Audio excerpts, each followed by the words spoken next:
Isang mapagpalang umaga po sa inyong lahat. Kamusta naman po kayo matapos ang Holy Week? Sino po dito ang mga nag-enjoy dahil summer season na? Sino po ang mga nakapag-swimming dyan?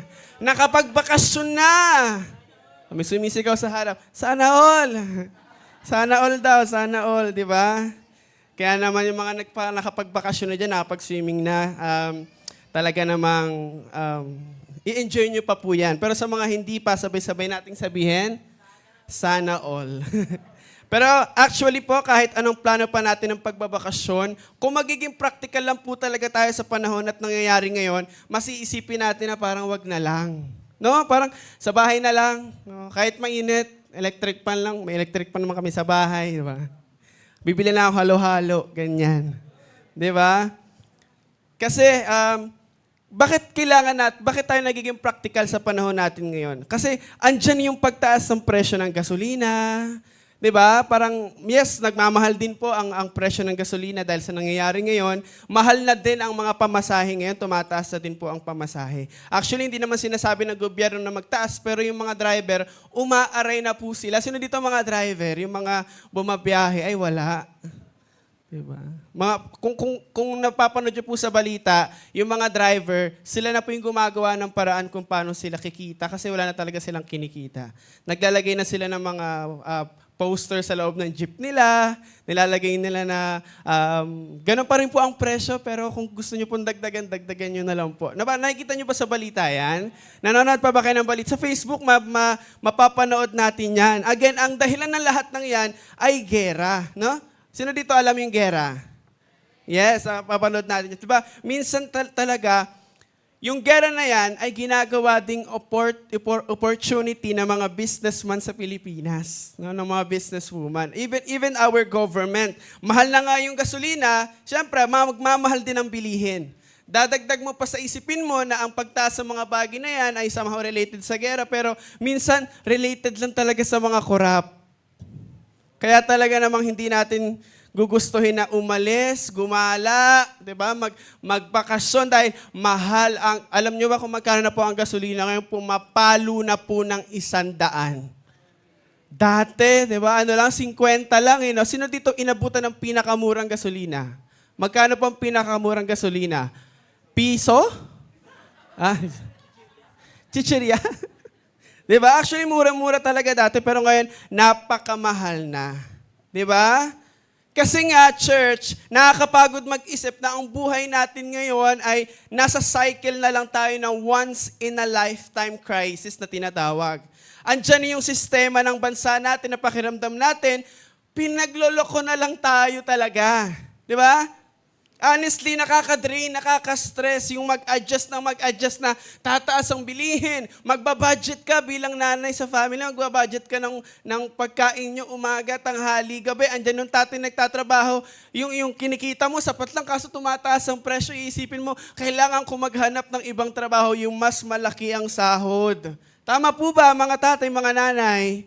Diba? Ang nakaka-stress talaga siya. Sino dito nai-stress pag napapanood yung mga nasa balita, napapakinggan nasa balita? Diba? Parang bibigyan ng ayuda, tas ang kukunin ng mga middle class workers. Diba? Ay, nako talaga naman. Kaya nga sa ating bagong series, alam niyo po, bagong series na po tayo. Palakpakan natin ang Panginoon.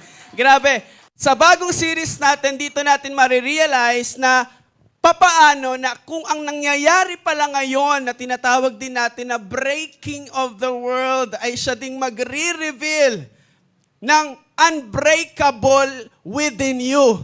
Ibig sabihin, maguluman o nakaka-doubt man ang nangyayari ngayon, kumbaga ikaw bilang isang Kristiyano, bilang lingkod at tagasunod ng Panginoon, may ilalabas daw ang Diyos sa iyo, maipapakita ang Panginoon sa iyo. Kaya naman sa bago nating series, hindi tayo magbubulag-bulagan sa mga nangyayari sa economic crisis.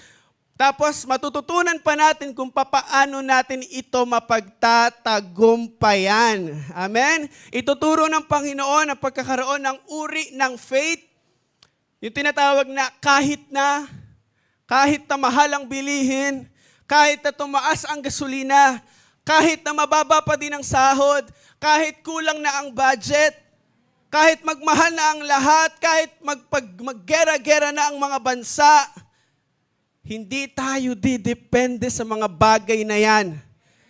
Dahil ang totoo, nawawala ang mga yan. Pero merong tayong Diyos na hindi nauubos. Meron tayong Diyos na hindi natutuyo ang resources.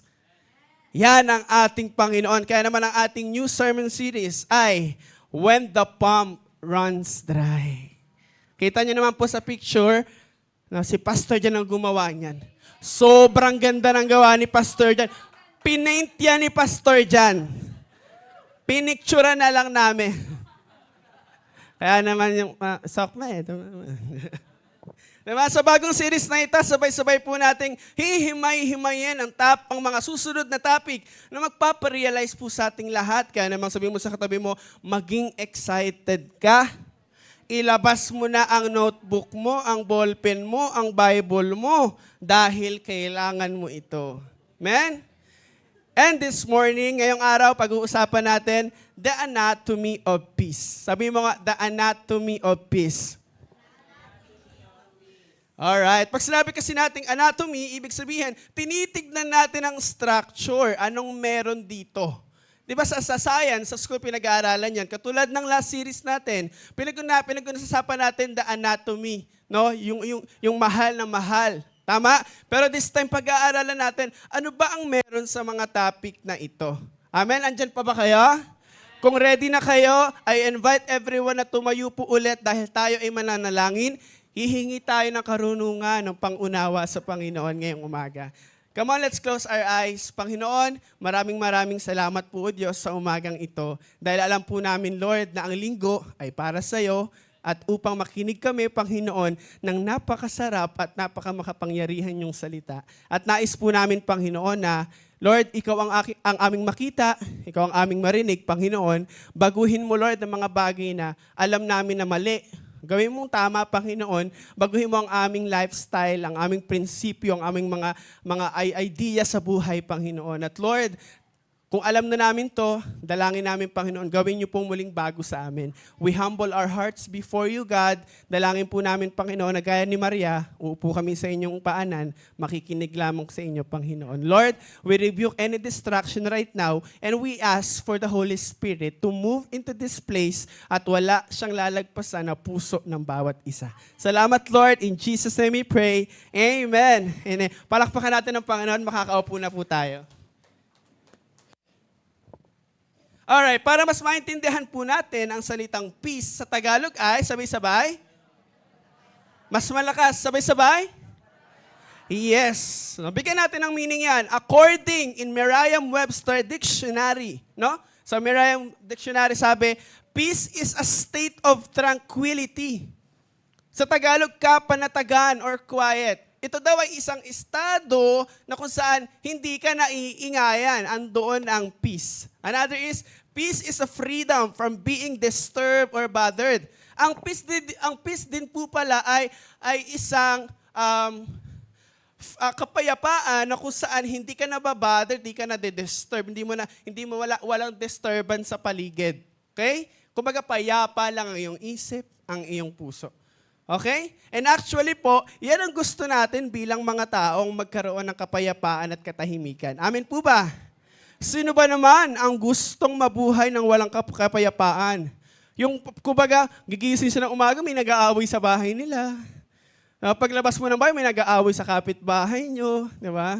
Gusto natin ng ganun, yung pagbukas mo ng TV, di ba? May bababalitaan ka, may nagigera na, papasabugin na din ng Pilipinas.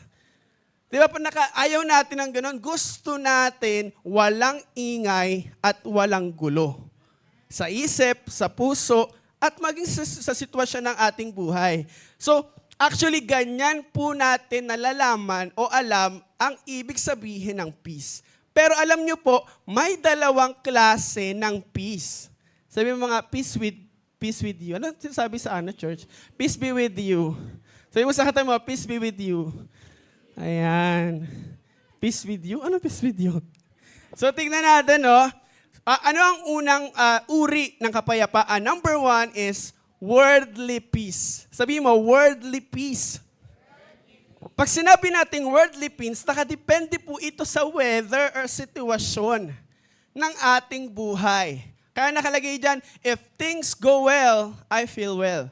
Kapag okay ang sitwasyon ko, okay ang aking mararamdaman.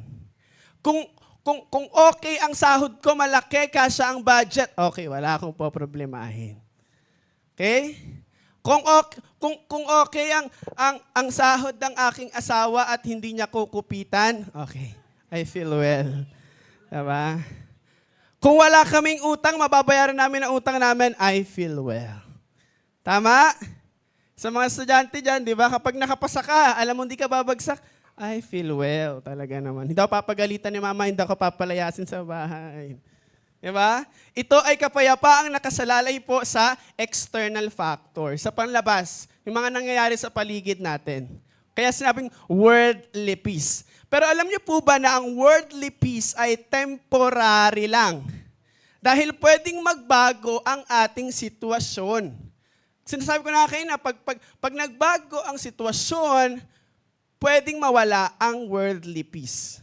Kasi pwede itong agad mawala kapag dumaan na tayo sa sitwasyon ng buhay natin na hindi na natin nauunawaan, naguguluhan na naman tayo. O halimbawa, no? Sa financial stability, sa economy at sa family natin, unahin na natin sa economy, no? Madalas mararamdaman natin ang kapayapaan kapag ang stable ang ating bansa. Tama? Kapag mura ang bilihin, may trabaho lahat, walang nagrarally, walang nagkakagulo sa kalsada. Kumbaga sapat ang resources ng ating bansa. Ang tanong, nangyayari ba yan ngayon? Ganyan po ba ang nangyayari? Ayoko na talaga magsalita. Baka naka-live kasi tayo. Baka mataga ko ng DILG dito. Hindi.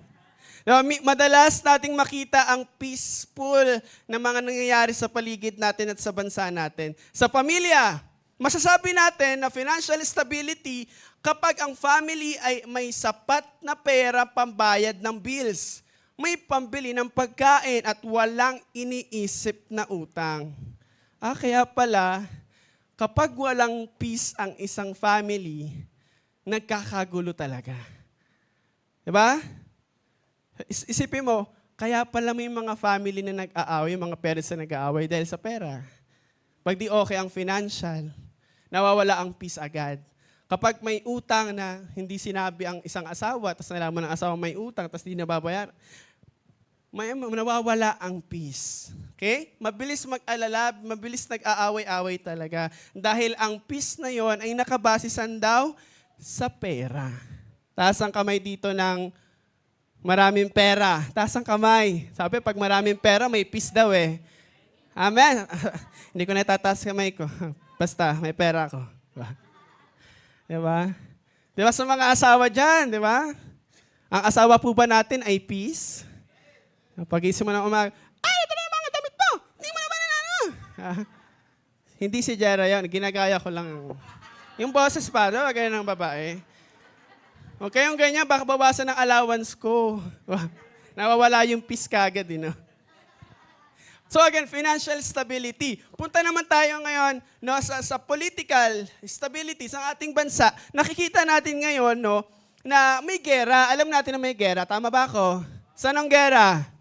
Sa Middle East. No? Kaya yan ang dahilan kung bakit nagmamahal ang gasolina. Kasi nga po, sa Middle East, ang Iran po ay pangalawa or pangatlo sa pinakamalaking resources pagdating sa oil.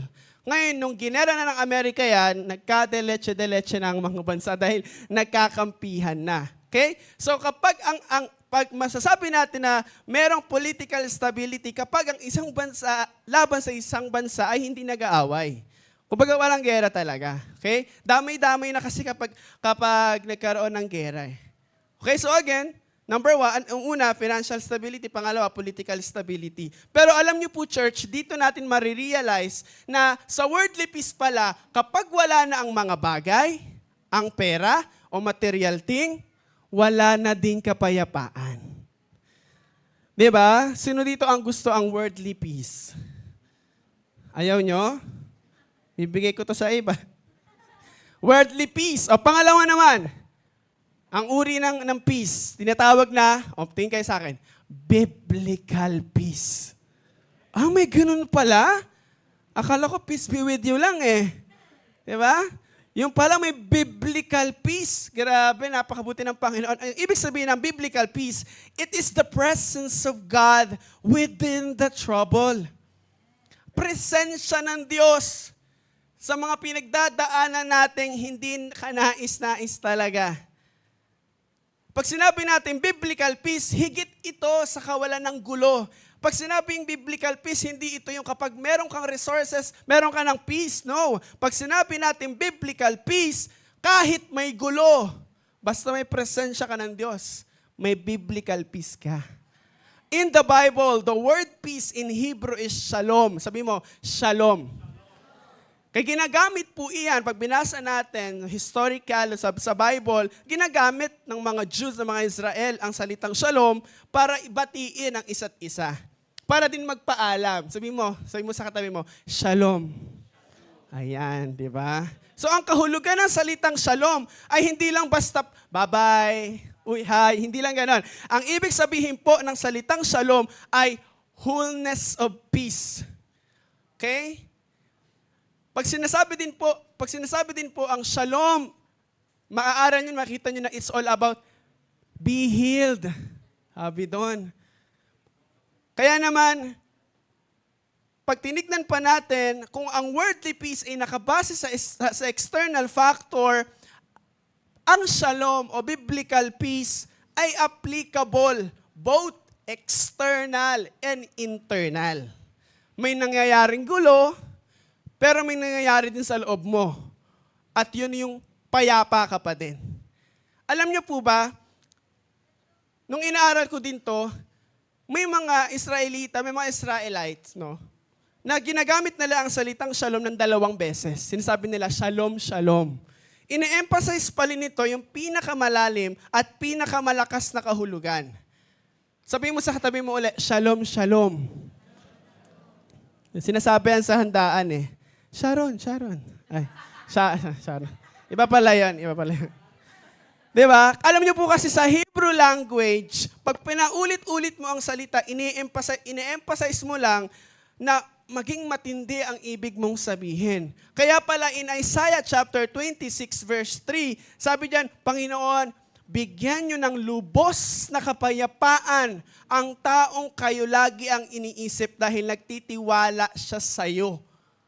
Sino dito ang may ganyang klaseng peace? Yung lubos na kapayapaan.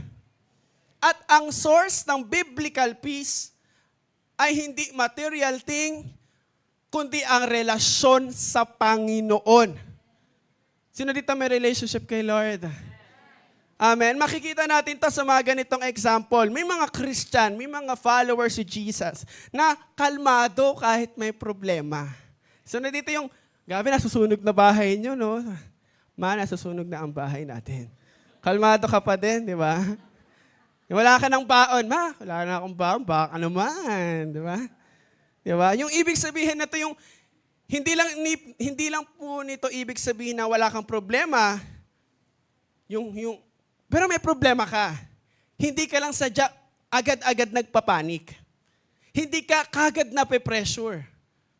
Sa family, sa school, sa trabaho, kasi meron kang inner calm. Kalmado ka pa din. Sino dito sa mag-asawa, yung, gabi, may pinagdaanan kayong problema, may pinagdaanan kayong pagsubok. Yung isa na gano'n na, tawag dito? Ang tawag doon sa English? Tantrums. Hindi yung, ang tawag doon, may exact term dyan eh. Ano na? Nagme-meltdown. O para na-stress. Tapos yung asawa niya, yung isa namang asawa, kalmado lang. Ang sinasabi niya, kaya tayong tulungan ng Panginoon. Diba? O kaya, o baka mamaya paras kayo mag-asawa na, oo nga, gabi, anong gagawin natin? Diba? Mag-ibang bansa na tayo, yayaman tayo sa ibang bansa. Hindi tayo yun, love, tawa ka ng tawa naman. Example lang yon, okay? Diba? Yung mga gantong Kristiyano daw pala, hindi sila kagad talaga naman nape-pressure na stress. Kasi merong silang peace, kalmado lang sila sa mga sitwasyon na ganito. Pakitapik yung katabi mo, sabi mo, good job. Diba? Meron ding tinatawag, no, na isa pang example, yung maayos siyang makipagrelasyon sa kapwa niya. Marami siyang kaibigan.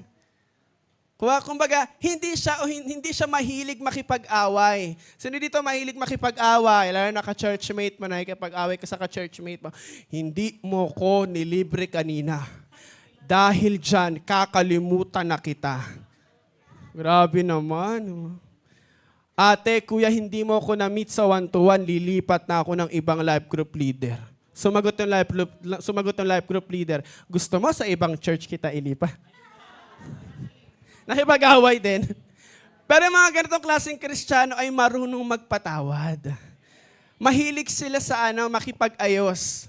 May effort sila para magkaroon sila ng kapayapaan sa puso nila. Kasi ang hirap nga naman, nasa iisang church na nga lang kayo, tapos nag-aaway pa kayo. Tama? Pag nag-aaway kayo, pupunta namin kayo kay Pastor Jan. Si Pastor Jan, hindi, mababait po ang mga taga-FOMCC. Amen? Sabi mo sa katabi mo, dahil mabait ka, ililibre mo ako ng lunch mamaya. Yan, talaga naman. Actually, napakabuti ng Panginoon kasi ang biblical peace na yan ay galing sa Kanya at binibigay niya sa mga may relasyon sa Kanya. Kasi sabi din sa Psalms chapter 46, 1-3, sabi dito, ang ating Diyos, ang ating kanlungan at kalakasan. Siya ay laging nakahandang sumaklolo sa oras ng kagipitan. Kaya huwag tayong matatakot kahit lumindol man at gumuho ang mga bundok at bumagsak sa karagatan. Humampas man at umugong ang mga alon na naglalakihan at mayanig ang kabundukan. Grabe, no? Sabi ni Lord, anak, huwag kang kabahan. Andito ako, tutulungan kita. Maubos man ang budget mo ngayon, ako ang magpo-provide sa'yo. Anak, huwag kang mag-alala, huwag mong isipin na babagsak ka sa school. Ako ang bahala. So, bibigyan kita ng favor sa mga teachers mo. Sino gusto ng gano'n? Sino nakaranas ng gano'n? Amen? Kaya naman sobrang buti po ng ating Panginoon. Kasi nga, sa worldly peace, mawawala ang lahat at mawawala ang peace. Pero sa biblical peace, mawala man ang lahat, mayroon pa rin tayong Diyos. At siya ang pinakamahalaga sa lahat. Dahil siya ang kapayapaan. Amen? So, i-conclude lang natin ang dalawa. Sa madaling salita, ang worldly peace ay peace from trouble o pag-iwas lang sa gulo. Habang ang biblical peace naman ay peace in trouble, pagiging payapa sa gitna ng gulo. Kaya wag mong ayawan kapag mayroon kang pinagdadaanan na gulo kasi pag binasa mo sa Bible, minsan pala ang gulo na yan ang magpapatibay sa'yo. Ang gulo na pagdadaanan natin ang magmamature sa'yo. Basta meron kang biblical peace. Amen? So after nating malaman ang dalawang uri ng peace, kung tatanungin ko po kayo ngayon, ano ngayon ang mas pipiliin nyo? Worldly o biblical peace? Biblical peace. Ha? Basahin po natin, paano kaya nakukuha yan? Saan ko ba makukuha ang biblical peace na yan? Diba? In John chapter 14, verse 27, basahin po muna natin sa Tagalog. Sabi diyan, huwag kayong mabagabag at huwag kayong matakot dahil iniiwan ko sa inyo ang kapayapaan. Ang aking kapayapaan ang ibinibigay ko sa inyo. Hindi ito katulad ng kapayapaang ibinibigay ng mundo. Sa English, basahin natin. Peace I leave with you. Peace I give you. I do not give you as the world gives. Do not let your hearts be troubled and do not be afraid. Bigyan ko lamang po kayo ng context po. Bago po mag-John chapter 14, mababasa natin sa John chapter 16 ang patungkol sa Last Supper ng mga disciple kasama ang Panginoong Jesus. Dito sinambit at pinag-usapan at ginawa ng Panginoong Jesus yung paghuhugas ng paa sa mga disciple niya. Amen po ba? Mga nakakaalam. No? Ano pa, pinag-usapan din nila dito yung betrayal ng isa sa mga disciple niya. At yung denial din ng isa sa mga disciple niya. Pero pagdating po ng John chapter 14, This is the encouragement ng Panginoon sa mga disciple niya. Alam kasi ni Lord, may pagdadaan ng pagsubok ang mga alaga niya, ang mga disciple niya. Kaya naman, ang encouragement ng Panginoon ay bigyan sila ng banal na spirito na tutulong sa Kanya. Pero may binigay din ang Panginoon. Ano yon? Yung peace. Yung peace. Sino dito nangangailangan ng peace? Dahil alam ng Panginoon na maaaring nasa sitwasyon ka ngayon na naguguluhan ka, meron kang troubles, may peace na ibinibigay ang Panginoon. Amen? At kailangan mo itong tanggapin. Now, let's answer this question. What is the significance of biblical peace? Bakit kailangan ko ng biblical peace? Anong importance nito sa akin? No? Saan ko ito malalaman? Saan ko ito makukuha? Number 1, ang biblical peace ay galing sa Panginoong Jesus. Walang ibang pinagmulan po ang biblical peace kundi sa Panginoong Jesus lamang. Kaya pag binasa natin ang verse kanina, sabi doon, peace I live with you. My peace. Sabi ni Jesus, ibinibigay niya sa atin dahil siya ang pinagmulan nito. So, hindi mo ito makukuha sa kung anumang bagay o sitwasyon. Hindi mo ito mabibili. Makukuha mo lamang ito kay Jesus kasi siya ang pinanggalingan nito. Pangalawa, ang biblical peace ay kusang ibinibigay ng Panginoon. Kusa. Sino dito yung natutuwa kapag may binibigay na something sa kanya yung tao? Yung mga may love language na receiving gifts, di ba? Paano kapag galing pa kay Lord? Diba? Sobrang special na talaga natin. Again, dahil nga kay Jesus lamang nagmumula ang biblical peace, siya lang din ang kayang magbigay nito sa atin. Amen? Maaring matagal ka ng Kristiyano, pero hindi mo pa naiintindihan ang peace na ito. Kaya pala dumadaan ako, Kuya Rodel, sa mga problema, tapos sumusuko na ako kagad. Kasi hindi pa alam yung biblical peace. Hindi alam, binigyan ka ng Panginoon ng biblical peace. At sino nakakatanggap nito? Pangatlo, ang biblical peace ay natatanggap sa pagkakaroon ng relationship sa Panginoong Jesus.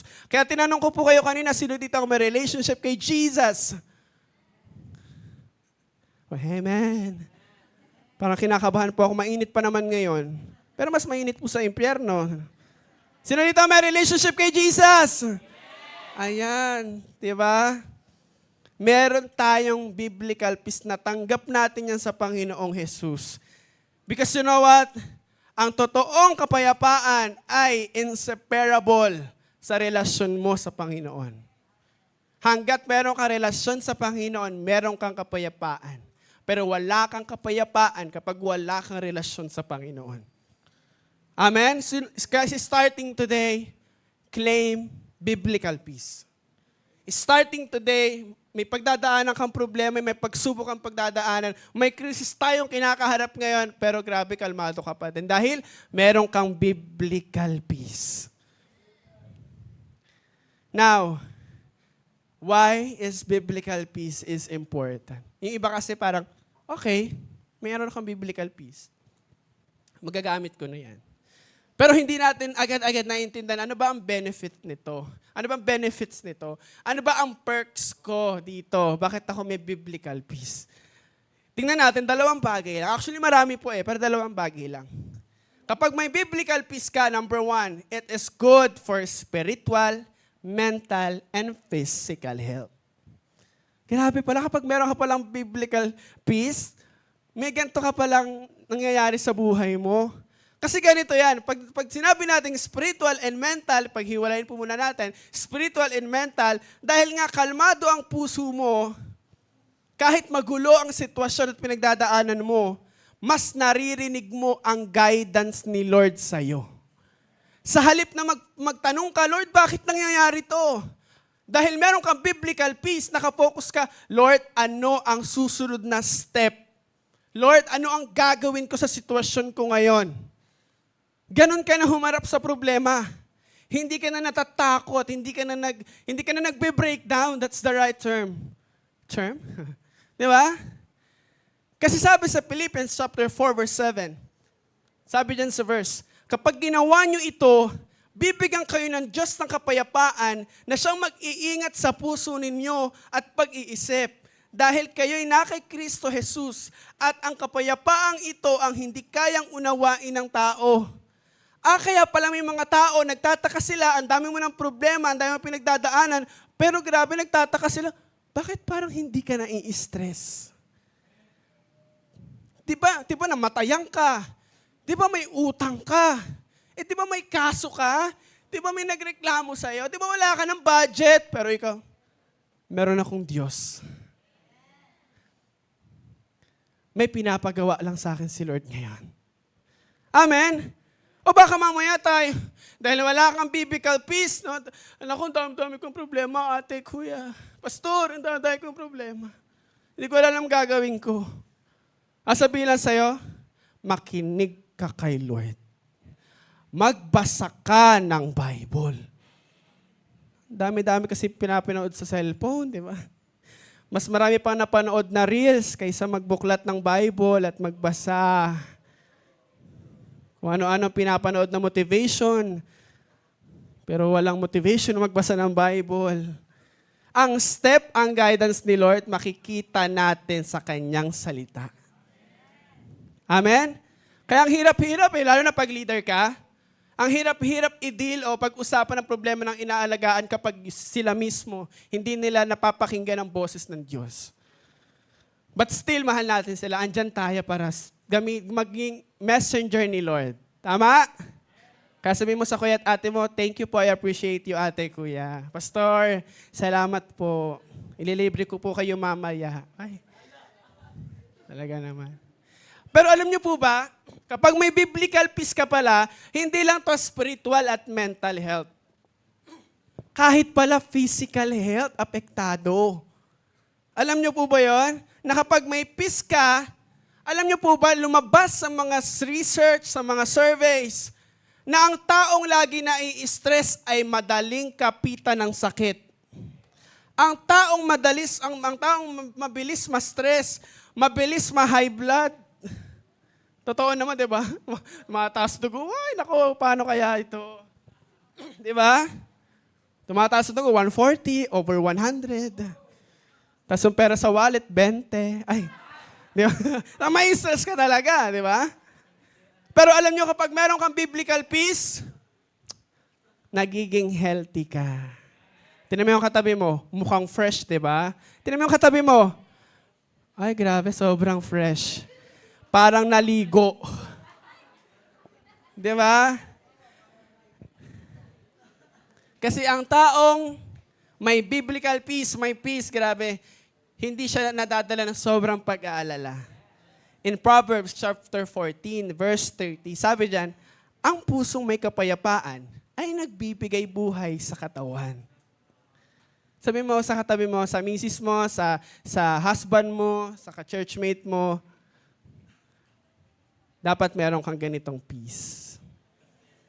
Man, walang magkakasakit sa pamilyang to. Okay, walang mamamatay. Walang mamamatay. Bawal pala mamatay. Talaga naman. So, number 1 pa lang yun. Good for spiritual, mental, and physical health. You know what? This is the most beautiful thing. Then yung number 2. Kapag may biblical peace ka, magkakaroon ka ng witnessing opportunity. Grabe, nagiging patotoo ka ng Diyos. Kasi kapag nakikita ng ibang tao, nakalmado ka pa rin kahit may pinagdadaanan kang problema o crisis, no, bilang mga Pilipino, naku-curious sila. Anong meron sa kanya? Bakit sobrang at peace niya pa din? Bakit ganun? Sana all, mapapasana all sila. Kumbaga, sasabihin mo sa kanila, alam mo, kahit may problema, pinagdadaanan ako, meron akong Diyos na tumutulong sa akin. Gusto mo bang makilala ang Diyos ko? Number 1, mahal ka ng Panginoon. Oh, ganun dapat, share ka na kaagad. Di ba? O kaya alam mo, may kilala ko, kakausapin ka niya sa problema mo. Dali mo sa leader mo, no? Dali mo sa pastor. Sama mo sa simbahan. Amen? Kasi ang church naman, hindi naman ito samahan ng mga taong perpekto. Amen? Ang simbahan na ito ay samahan ng mga taong may sari-sariling sakit at sugat. Nagpapagaling lang tayo sa Panginoon. At yung mga tao sa labas na nangangailangan din ng kagalingan, lalo na ng kapayapaan sa panahon ngayon, ilapit natin sila kay Jesus. Ipakilala natin ang Panginoong Jesus sa kanila. Alam niyo po, ang taong may pinagdadaanan, sila ang madaling sharean ng gospel. At magiging madali ang pag-share mo kapag nakikita sa buhay mo ang Panginoong Jesus. Hindi ka agad-agad nai-stress. Hindi ka kagad-kagad nag-worry kasi meron kang peace. So, dalawa lang. Una, good for spiritual, mental, and physical health. And number 2, it is for witnessing opportunity. I hope and I pray that today, it is not just an information for you. Hindi lang ito informasyon sa'yo. Binibigyan ka ng something na advantage mo sa iba.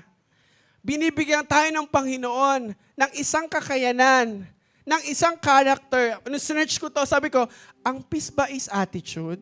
Ang peace ba ay behavior? Ang peace ba ay character? Ang lumabas, ang peace ay nagko-coordinate sa attitude, character, and behavior. Totoo nga naman, pag may peace ka attitude mo, ang peace, makikita yan sa galaw mo. Makikita yan sa ginagawa mo everyday. So I hope and I pray na biblical peace ang tanggapin mo sa Panginoon. Baka kasi mamaya you're currently in a situation na para bang, Lord, kilala kita, Lord, pero parang mas naniniwala ako na hindi ko to kayang lagpasan ng pinagdadaanan ko. Okay, Lord, parang may pinagdadaanan ako, Lord, na-stress na ako, hindi ko na alam gagawin ko, susuko na lang ako. Pwedeng ganon. Pero si Jesus, ang sinasabi sa atin ng Panginoong Jesus sa araw na ito, anak, merong peace sa nagmumula sa akin. Kaya ang sabi ni Jesus, do not be troubled. Huwag kang mag-alala. Huwag kang matakot. Dahil andyan ang Panginoon. Amen? Kurudel, hindi ko alam kung paano ko matatanggap ang biblical peace. You start acknowledging na ang peace ay galing kay Jesus. At siya lang ang kayang magbigay nito. And another thing is that you make sure na meron kang relationship kay Jesus. Dahil bibigyan ka ng Panginoon kapag meron kang relasyon sa Kanya. Amen? Hindi ko po alam pinagdadaanan natin nyo ngayon. Hindi ko alam kung anong sitwasyon ang pinagdadaanan nyo ngayon. Pero sa nangyayari sa atin, sa paligid natin, sa bansa natin, ang tanging sandata natin ay ang pagtitiwala natin sa Panginoon. Huwag mo namang ipahiya si Lord sa iba. Christian ka na nga eh. Bakit hindi pa nakikita ang Panginoon sa buhay mo? Ang gusto ni Lord, maging witnesses ka. Hindi ka victim. Ang gusto ni Lord, maging daluyang ka ng kapangyarihan niya. Maaring ikaw, Christian ka, ikaw pala ang Christian sa family mo. Pero imbes na makita nila ang Panginoong Jesus, ang nakikita nila iba. Sa mga classmate mo, imbes na magtaka sila na bakit ang galing-galing mo, hindi ka na-stress, taas ang grades mo. Ibang sinasabi nila, Christian ka pa naman. So today, you acknowledge Jesus speaking to you right now. Ang sinasabi sa atin ni Jesus, do not be troubled, do not be afraid. I give you peace. Sabi ni Jesus, at hindi ito gaya ng mundo. Amen? So tatanungin ko po kayo for the last time. Sino dito gustong tanggapin ang biblical peace? Taas ang kamay. Regardless, if you have a relationship with Jesus or wala pa, taas mo lang ang kamay mo. At sabay-sabay tayong tatayo, mananalangin tayo sa Panginoon. Habang inaawit natin ang kanta na ito, sabay-sabay tayong tatayo, habang inaawit natin ang kantang ito, ipakita mo sa Panginoon ang pagnanais mo dahil ang hinahanap ng Diyos ay yung mga nagnanais sa Kanya. Hindi ipaparanas ng Panginoon ang isang bagay na hindi mo naman kailangan o hindi mo naman dinedesire.